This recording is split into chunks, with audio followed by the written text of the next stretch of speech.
Hey, this is Maya, and you know I got soul. First of all, congratulations on the new album, Smoove Jones. We put out a review of it. We're really feeling it, so great job on that. Do you mind just talking to us a little bit about what went into the creation of the album and kind of what you set out to create with it? Well, I'm always in the studio recording. So collectively, over the course of 3 years, I just acquired a large body of work, hundreds of songs. Out of those songs, I decided to create what I consider to be the fourth appetizer before the main course to complete the EP series. And I specifically wanted it to have an old school, grown and sexy flavor to it, just a little bit more up-tempo than the previous 3 EPs.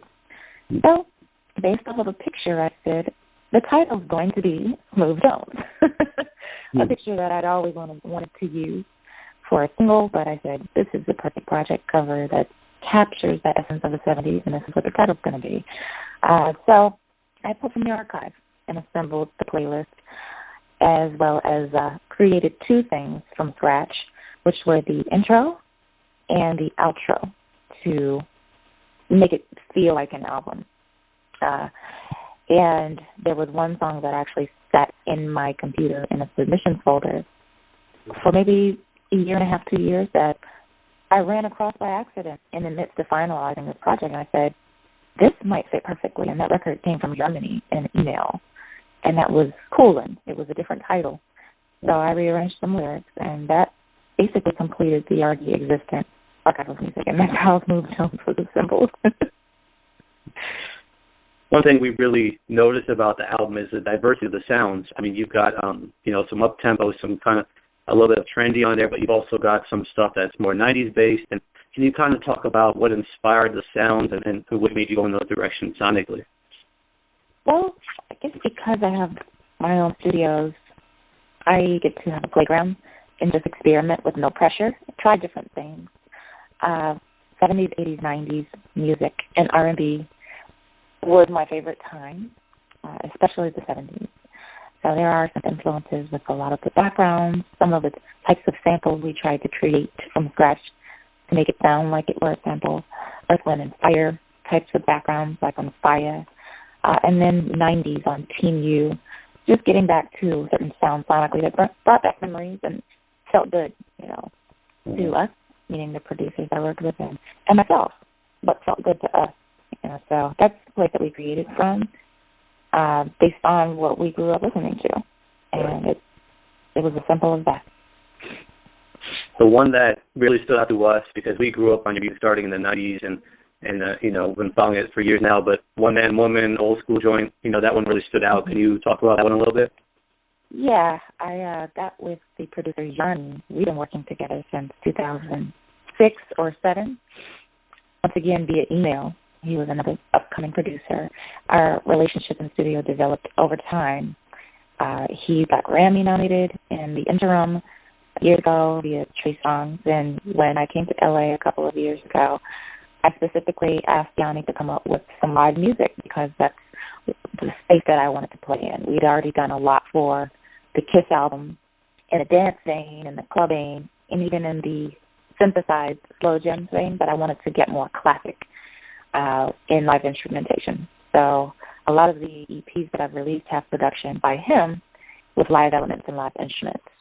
So this is just one of those that I recorded during that same time about 3.5 years ago, One Man Woman. That didn't quite fit, and I thought was too good to just reside on the smaller EPs, but felt more appropriate for an album or a longer playlist. So One Man Woman was created by Yanni, as well as other musicians like Orlando Williamson, who's the main producer on the song, Brent Posky on guitar, Ashki, and Chaz D. Jackson, a couple of other folks.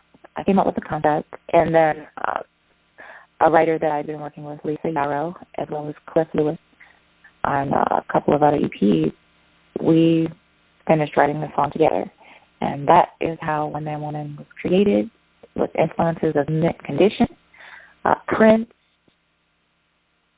a couple of other things, but definitely 80s and 90s. Cool. So with this project, of course, you've been putting out independent projects for the last couple of years. So with this one, what are the expectations for you? You know, knowing how the industry is now and record sales aren't what they used to be, what are your expectations for the project? Well, I don't really have expectations when I release music, especially when I release last-minute music for fans. This is just for fans because I know that I'm operating on a very independent level. I have great team players on the creative side, but I'm not tied to any entity on the corporate side. So my agenda has always just been to be able to release music and get it into the universe, which is not always guaranteed when you're with a major label because there are many different, I would say, components to that, budget-wise, financially, waiting in line, waiting your turn. So just to be able to get music independently in the universe has been my expectation on self. You know, that's the expectation I hold for myself so that I can always have product in the marketplace and leave something behind. If anything were to ever happen, and hope that people will enjoy it. That's really it. But that's not an expectation. Absolutely. Now, being that you've been independent for so long now, is there anything that you still miss about being on a major label? I mean, of course. Independent was a choice due to a failed operation when I was signed to a major label. But the major label system can be great, but I look at it as marriage. You know, there's no rush for me to jump into a marriage if the relationship is not functional and right, and there's not commitment, and I'm not a priority. You know, I don't really want to jump on a label that has 7 other wives. You know, are we riding? What's the investment? What's your commitment to me? Because I'm going to give you 100% and invest in the situation too. So I look at it as that. I need to bring as much to the table as is being brought to me.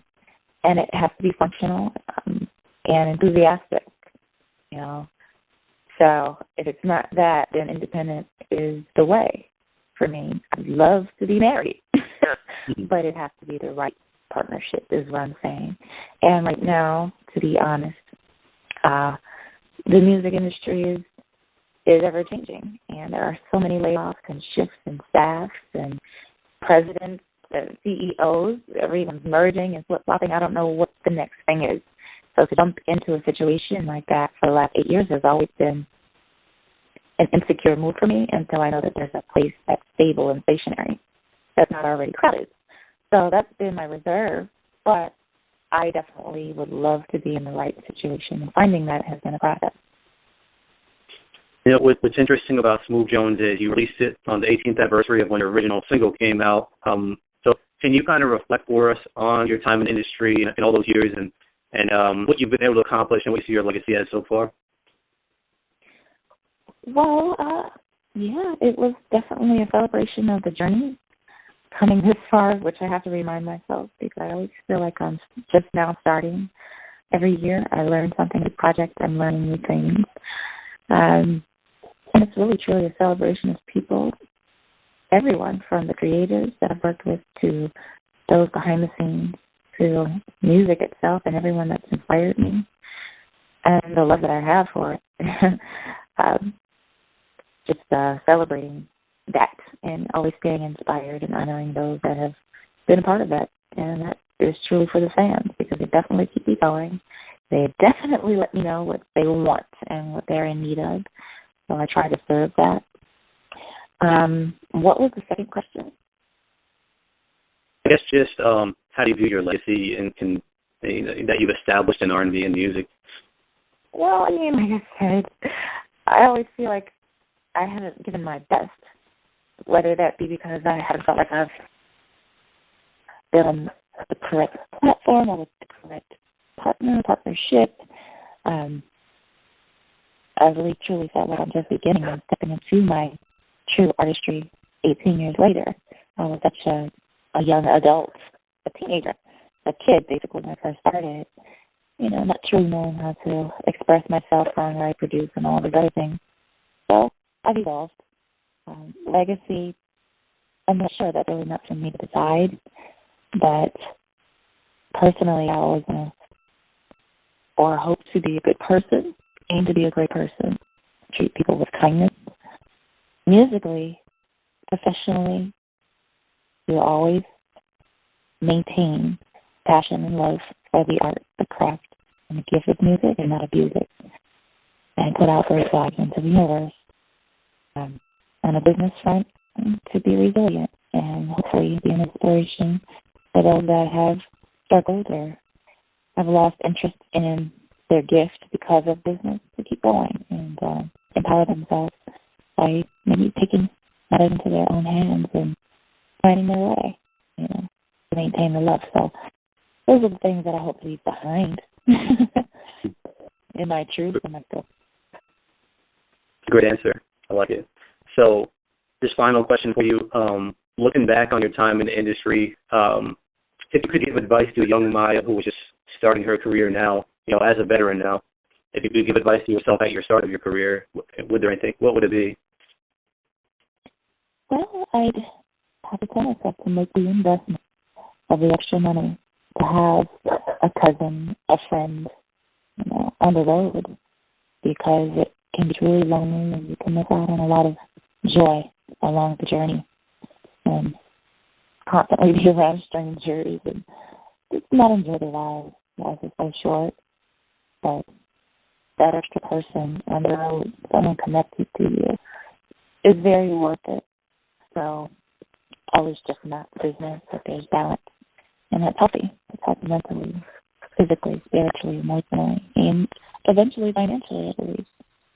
So that the world can receive a better you, keeping a loved one around at all times.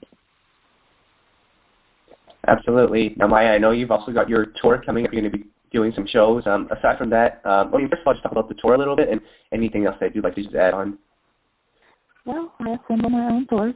I do all of my contracts. I do all of my negotiations. I do all of my routing. And I spend hours a day on the computer. It's pretty interesting, and I have fans working with me and doing internships now. So Planet 9 is growing, and the independent route has definitely opened my eyes up to many possibilities, and I really feel like a laugh at the end of the day. Just stepping into any new territory is frightening, but it's very educational and can truly be fun, once you get the hang of it. And then invite people along the way to empower themselves. So that's been a joy. But it's very time consuming. I am very excited about what's to come, especially on the live band shows. And I'm in preparation and getting the members on both coasts of the U.S. together, from the background singers to dancers and musicians. Yesterday I spent about 10 hours typing out all of the lyrics to the main parts of my show and underlining backgrounds, marking harmonies, all kinds of stuff, because that's my passion. And I didn't grow up in the 70s, which is the era that I really truly think I'm from, my past life. And live band is something that I've always grown up with in my living room or in my garage through my dad. So I'm about to feel like home. I'm going to be feeling like I'm home in a quick heartbeat, because I'll get to live in that space of live music and bring things to life. So I'm looking forward to this tour, including the hustle dates in between, because not all shows are live band shows, but I'm looking forward to those in particular. Awesome. So thank you so much, Maya. That's all we had. Thank you for the great interview. We appreciate it, and look forward to continue supporting your career. Thank you so much.